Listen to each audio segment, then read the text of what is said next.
কোকরাঝাড় এসএআই স্টেডিয়ামে অনুষ্ঠিত হচ্ছে প্রথম বোরোল্যান্ড সিইএম কাপের ফাইনাল ম্যাচ। চিরাঙ্গের কাজলগাঁও পরিষদীয় কেন্দ্র, কোকরাঝাড় জমদুয়ার পরিষদীয় কেন্দ্রের মধ্যে লড়াই। ফাইনাল ম্যাচ উপভোগ করতে উপস্থিত থাকবেন অসমের মুখ্যমন্ত্রী হিমন্ত বিশ্ব শর্মা। উপস্থিত থাকবেন ক্রীড়ামন্ত্রী নন্দিতা গার্লোসা, মন্ত্রী ইউজি ব্রহ্ম, বিটিআর প্রধান প্রমোদ বড়ো প্রমুখ।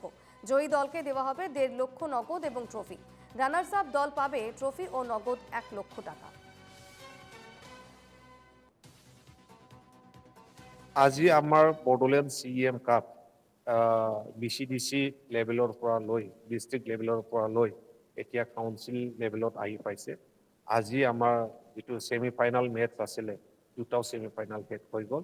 15 তাৰিখ জুলাইত ফাইনেল মেচখন কাজলগাঁও আৰু জমদুৱাৰ কনষ্টিটুৱেঞ্চিৰ মাজত হ'বলৈ গৈ আছে।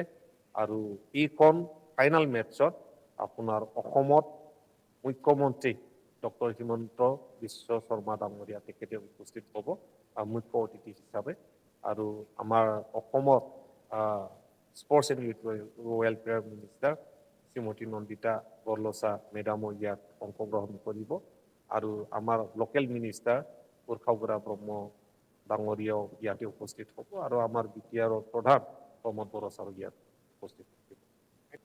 ফাইনেল মেচখন আপোনাৰ কোকৰাঝাৰৰ চাই ট্ৰেইনিং চেণ্টাৰতে হ'ব আৰু 7টা বজাত লগে লগে কিক অফ হ'ব। কিন্তু আমাৰ বিভিন্ন কাৰ্যক্ৰমেৰে 6টা বজাৰ পৰাই আৰম্ভ হ'ব। আমাৰ মুখ্য অতিথি ডক্টৰ হিমন্ত বিশ্ব শৰ্মা ডাঙৰীয়া 6টা বজাতে আমাৰ ষ্টেডিয়ামত এণ্ট্ৰি হ'ব।